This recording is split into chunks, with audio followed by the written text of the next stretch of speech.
আজ ঈদের ছুটি শেষ, আগামীকাল থেকে শুরু হচ্ছে কর্মব্যস্ত জীবন। আর তাই ঈদের তৃতীয় দিনে চট্টগ্রাম রেল স্টেশনে কিন্তু যাত্রীদের বেশ ভিড় লক্ষ্য করা গেছে। এ নিয়ে চট্টগ্রাম থেকে আরো জানাচ্ছেন সহকর্মী নয়ন বড়ুয়া জয়। রেল স্টেশনে এখন উপচে পড়া ভিড়। যারা যাত্রী চট্টগ্রাম থেকে ঢাকায় যাচ্ছেন তারাও ভিড় করছেন, আবার চট্টগ্রাম থেকে যারা ঈদের আগে বাড়ি ফিরেছেন তারা আবার ঢাকা হয়ে চট্টগ্রামে ফিরতে শুরু করেছে। তার কারণে কিন্তু ট্রেনের চাপ কিন্তু অনেক বেড়েছে। আমরা দেখতে পাচ্ছি একটি ট্রেনও এসেছে, সেই ট্রেনে কিন্তু অনেক যাত্রী তারা ঢাকা হয়ে কিন্তু চট্টগ্রামে এসেছেন। আবার চাঁদপুরগামী যারা যাত্রী ছিল তারাও কিন্তু চট্টগ্রামে ফিরতে শুরু করেছে, যেহেতু কর্মস্থল চট্টগ্রাম, ব্যবসার সুবাদে কিন্তু চট্টগ্রাম, একই সাথে চাকুরির সুবাদেও কিন্তু চট্টগ্রাম যারা বসবাস করেন তারা যখন ঈদ আসে তখন কিন্তু প্রিয়জনের সাথে ঈদ করার জন্য, পরিবার পরিজনের সাথে ঈদ করার জন্য সবাই বাড়ি ফেরেন।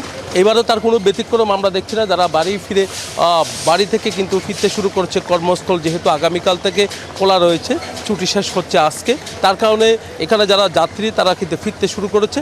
আবার অনেকজন যারা ঈদের ব্যস্ততার মধ্যে বেড়াতে পারেনি তারাও কিন্তু আমরা দেখতে পাচ্ছি বেড়ানোর জন্য কিন্তু ট্রেনের জন্য অপেক্ষা করছে, টিকিট কেটেছে আগেভাগে, এখন ট্রেনে করে কিন্তু তাদের গন্তব্যস্থানে তারা ছুটছে।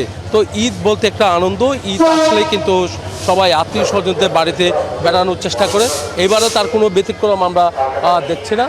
তো একের পর এক করে ট্রেনগুলো আসছে, স্পেশাল যে ট্রেনগুলো ছিল ঈদের আগে সেই ট্রেনগুলো কিন্তু দেখা যাচ্ছে এবার যে বাড়ি ফেরার সময়ও কিন্তু সে স্পেশাল ট্রেন রয়েছে, এমনকি বগি যে বাড়তি বগি ছিল সেই বাড়তি বগিও রাখা হয়েছে। তবে ট্রেন দুর্ঘটনা যেন না হয় সেদিকে কিন্তু রেল কর্তৃপক্ষ বলছে তাদের যে একটা নজর, সেই নজরটা কিন্তু রয়েছে বলে আমাদেরকে জানিয়েছেন, এমনকি যারা যাত্রী তাদেরও কিছুটা সচেতন হতে হবে বলে তারা জানিয়েছেন। এই ছিল আমার এখানকার সর্বশেষ।